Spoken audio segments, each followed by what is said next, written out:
Gonna meld him for the first time into Urza Planeswalker. No other text, just Urza Planeswalker. He is here. Absolutely goated card. What's going on, guys? And welcome back to the channel. Today we are playing the second of the third meld cards, and that is Urza Lord Protector, flipping into Urza Planeswalker. I honestly think one of the greatest Planeswalkers that they've ever printed in the game. It states that you can activate the loyalty abilities of Urza twice each turn. It does everything. It draws you cards, it gains you life, it creates creatures, it removes your opponent's stuff, and it can also be a board wipe. And now the way that we are going to achieve this is with a control shell, partially Teferi sub-theme, because we do actually run 5 Teferis in the deck. We have 2 Teferi Slows to Sunset, 1 Teferi Temporal Pilgrim, and 2 Teferi Hero of Dominaria. And now the way that we actually get this deck to function is a mix of board wipes and bounce spells. So we run 4 Blink of an Eye, we have 2 Negates in here, 2 Reckoner Bankbuster, 3 Banishing Lights, Banishing Light doing Banishing Light things, 1 Skystrike Officer, a nice 2/3 with flying. Whenever it attacks, you are going to create a 1/1 artifact creature soldier. 1 Hurkyl Mastery Wizard, nice 3 mana 2/4 at the beginning of your end step. If you've cast a non-creature spell this turn, you look at the top 5 cards of your library, and for each non-creature spell you've cast of that type, you put 1 in your hand. We of course have 3 Urza Lord Protector, 2 Celestus for a bit of ramp and also draw, and then we have 5 board wipes. So we have 2 Depopulate, 1 Settle the Wreckage, 1 Shatter the Sky, and 1 Wrath of God. These don't really matter too much, the fact that they're different cards. They all could be for Depopulate, for example, but I just didn't want to craft 2 more rares on Depopulate when I can put in Shatter the Sky and Wrath of God. We have 1 Tezzeret Betrayer of Flesh, 1 Key to the Archive, because it's a fantastic card and it's a bit more mana ramp. Then we have 3, the Mightstone and the Weakstone, the other card required to be able to flip Urza. It enters the battlefield and you can either draw 2 cards, give target creature -5/-5, and it does tap for 2, which can only be spent to cast on non-artifact spells or activated abilities. And then we have 1 Temporal Anchor, a awesome card from the new set, that at the beginning of your upkeep you scry 2, and you're always going to want to scry 2 to the bottom, because whatever cards you scry to the bottom of your library are then going to be exiled for you to play. So there isn't really any need to keep any cards on top. You always want to scry both of them to the back, and then you're going to have those 2 cards you can play as well as whatever card you're going to draw. And 2 Dream Trawlers, just in case our opponents decide they don't want to scoop when we flip Urza. We always have Dream Trawler in here as a nice win con and also gain a bit of life. The rest is just a little bit of lands, and without further ado, we're going to get straight into the games. But if you are new to the channel and you are enjoying these videos, please make sure to subscribe down below. The deck list and chapters are going to be in the description in a format that you can copy straight to Arena. But for now, into the games. Opponent's going first, though I do like this hand. Turn 2 play, get a bit of draw going. A little bit unfortunate that we do have the rather top end of our deck in hand, but it looks like we're playing against a control deck, so let's just see how this matchup is going to go. We look like a control deck, but we really don't run too many counters at all. This guy most definitely is running counters. There we go, Jawari's Disruption. Absolutely fun times had by all. Not quite sure how useful the Depopulate is going to be here, but let's drop down Urza. If he's going to hit the battlefield, thankfully, we do get the Mightstone and the Weakstone next turn, and then the following turn we can flip him if there's no disruptions, though there most likely is going to be some disruptions. So, he didn't have a counter last turn, or he might have a risk it for that biscuit. Nothing gets achieved unless we just try. It could be a draw spell. Yeah, it actually hits a battlefield. Very nice, very nice. So, if things stick around for 1 singular turn, we could be in good stead. We can also drop down the Celestus. Gives us just that little bit of extra mana, and we could be looking at a very early Urza flip. Definitely not going to risk attacking in case he has, like, deal 4 damage to target attacking creature, and he's not risking it. Supreme Verdict, he doesn't want any of the Urza action whatsoever. So on a clean board state right now, I'm actually thinking this might be the play. Teferi obviously is a good card to get down, but it only draws us 1 card at the moment, and this is going to allow us to dig as deep, as fast as possible for the Urza. He does get his Teferi. Will he just draw a card? He's just going to draw a card. He isn't going to go for Okay, I like both of them, so I'm going to scry both of them away so that I can then play them this turn and draw through to an extra card. I believe they can actually see what we are playing. So let's drop down our own Teferi, now that he can see what we're doing. And we are going to blink of an eye. We can't cast it for its kicker, but I just want to get it off the battlefield. We could be against a mirror matchup, though the faster we can get our stuff rolling, the absolute better, and the more we can slow him down, the better as well. So let's just see. Next turn we do have Teferi, Hero of Dominaria, and Teferi who slows the sunset. Get all of the Teferis going. Let's see what this guy... He might just recast his Teferi. He's just going to recast his Teferi and draw through to a card, though at least now... Oh no, he's just going to make the creature. At least now this is the important part. Nice, very nice we get the Urza. The important part is we are ahead on the loyalty, so we actually, in theory, are going to get the ult off quicker, which means that he's going to be able to choose a non-land permanent that he controls. That's going to go back to his hand, and the rest are going to be bounced to the bottom of their library, I believe. No. Target opponent chooses a permanent they control and returns to the owner's hand, then they shuffle each non-land permanent into their library. Sorry, they shuffle it. So if we drop this down now, we then have 1, 2, 3, 4, 5, 6, 7, and we can flip him. Urza comes down, not going to waste any time, immediately going to meld him for the first time into Urza Planeswalker. No other text, just Urza Planeswalker. He is here. Absolutely goated card. So we can do two things, and he knows as soon as Urza hits the battlefield, he is done. GG. Urza is too much to handle. I'm going to keep this. It is a bit of an awkward hand, but I see Mana Ramp, I see Settle the Wreckage, and one of the combo pieces, so I don't think I can really afford to say no to it. See what we're playing against. Hopefully not very fast aggro. Thankfully, it doesn't look like it. Plays down a cool Secret Lair Island. And it is Control. Is he going to be a matchup? Quite possibly. We'll have to see. If the Celestus gets... No, instantly hit the battlefield. So at least for the time being, he doesn't have counters in hand. Oh, your attacks deck. Right? I believe that's what... Yep. Lotus Field, tax deck. Very nice indeed.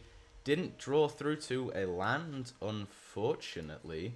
So we can do this at any time. It's going to become night now. We're going to definitely choose the option to draw a card.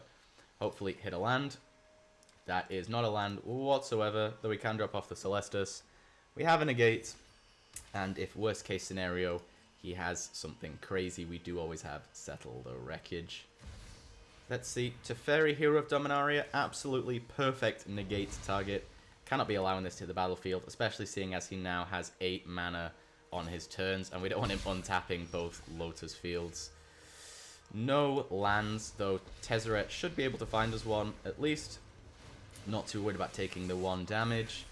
So, do we risk getting rid of a Mightstone and a Weakstone instead of discarding 2 cards? I think we do. I think it might be worth it. We get our land down, and at least we do have a bounce spell in hand.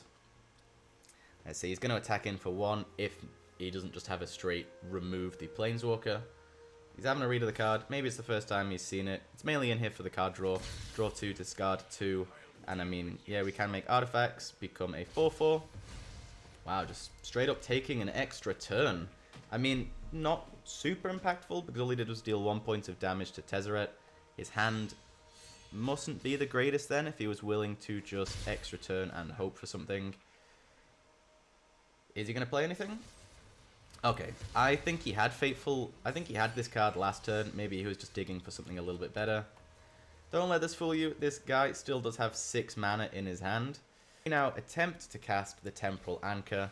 This is a good card we want to hit the battlefield, but if it's going to get rid of his counters and we actually get the Mightstone and the Weakstone to hit the battlefield, that is all that I am really caring about.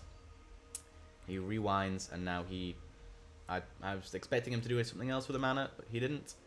Is he just going to be slowly beating us down with this strict Proctor? We will just have to see. So let's attempt to cast Dream Trawler. I mean, that's the thing with counterspell decks, you just have to work your way through them. Second rewind. Very cool. And he now at least, we're slowly getting rid of his counters. We got rid of a Teferi. He used a kill spell. He's used 2 rewinds. So if he's playing rewind, we know that he for sure has a lot of other cards in his deck that are counters. So do we already ship off one of the Mightstones? We did. We cannot afford this to get countered.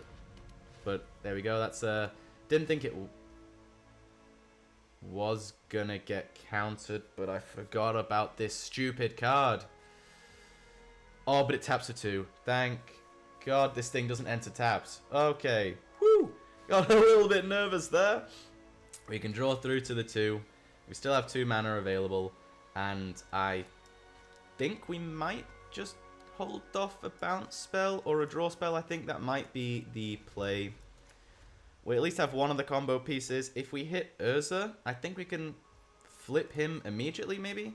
So it'd be 3 to cast him, and then we got 1, 2, 3, 4, 5, 6. No, we need 1 more land. We need 1 land, and then we can flip Urza the turn that we do play him.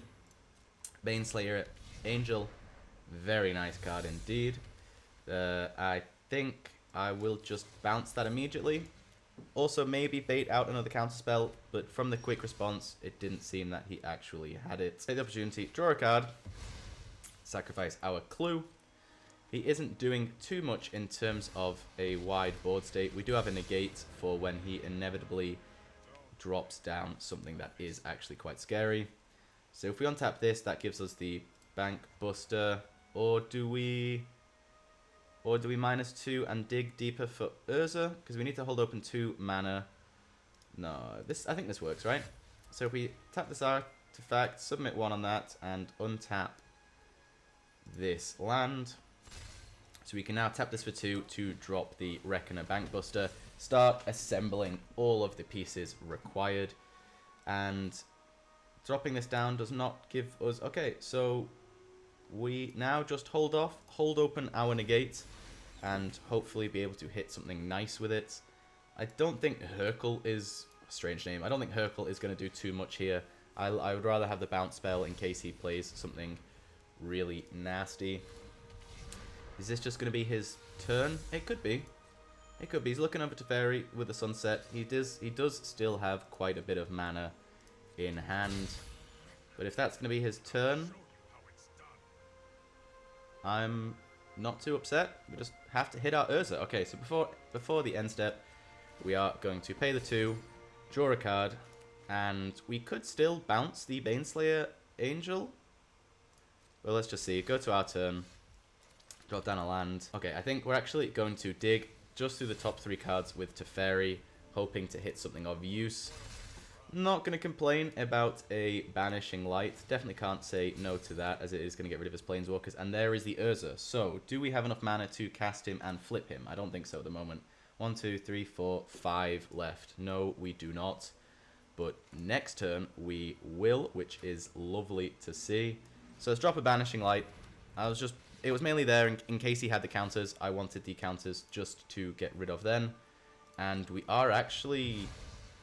Are we going to have to care about this with Urza? Whenever a permanent enters the battlefield... Whenever a permanent entering the battlefield causes a triggered ability to trigger, counter it unless they pay 2. This is an activated ability, so I don't think it should impact it too much. So he's going to go ahead. He's going to hit the Teferi. Teferi goes down to 1, but we weren't going to sacrifice him anyway. And we're going to take action on this, draw through to a land, drop off a land, because we are going to hit our lands for turn anyway. So now if we go ahead, drop the Urza. So we go ahead, drop Urza. It resolves instantly. Actually, I'm just thinking of responses. So I'm going to tap the land, so then we can untap it to keep the mana available, just in case we do need to negate. So now we can meld Urza Lord Protector into Urza Planeswalker.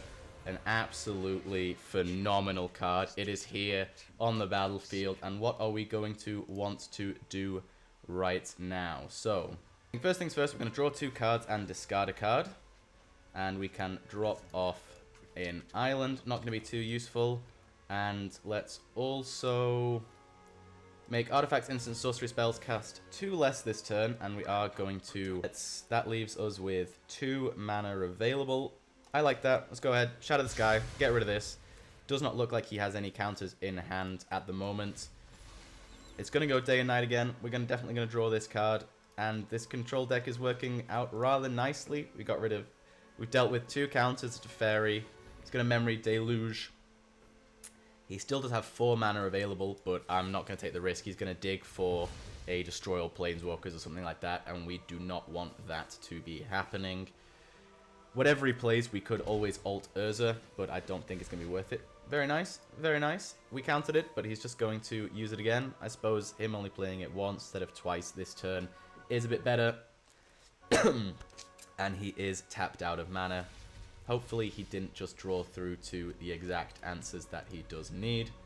So, again, draw 2 cards, discard. I mean, this Planeswalker is... This is only 1 card. This card is ridiculous. It makes everything cheaper, gains you life, it draws you cards, it creates creatures, it exiles stuff, and it exiles entire board states. So, what more could you ask for? I think, again, we are just going to draw 2 and discard a singular card, get rid of 1 land. We do have some nice creatures in hand right now. We'll just tap the Celestus for a mana, because we are going to untap it with Teferi. Sequencing might be a little bit important. You never do quite know. May as well go ahead, draw a card. We can play down our second Reckoner Bankbuster. Now we can untap exactly what we need. So we're going to untap the Celestus. Not going to tap a creature. And let's go ahead and untap a island. Maybe the sheer might of Urza is just going to cause him to concede.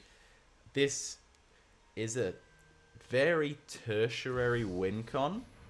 Oh, that is definitely an issue. Let's let it resolve. Let's let it resolve. Because Blink of an Eye, or whatever instant or sorcery or artifact we first cast, is going to get countered. He's going to Elspeth Conquers Death. That is terrible for us. Though, let's see what he targets. I mean, of course it's going to be Urza. So, can we be super big brain about this? We need 2 mana. This gives us 2 mana. So if we go ahead, Settle the Wreckage. It gets countered by Jin-Gitaxias. That's okay with me.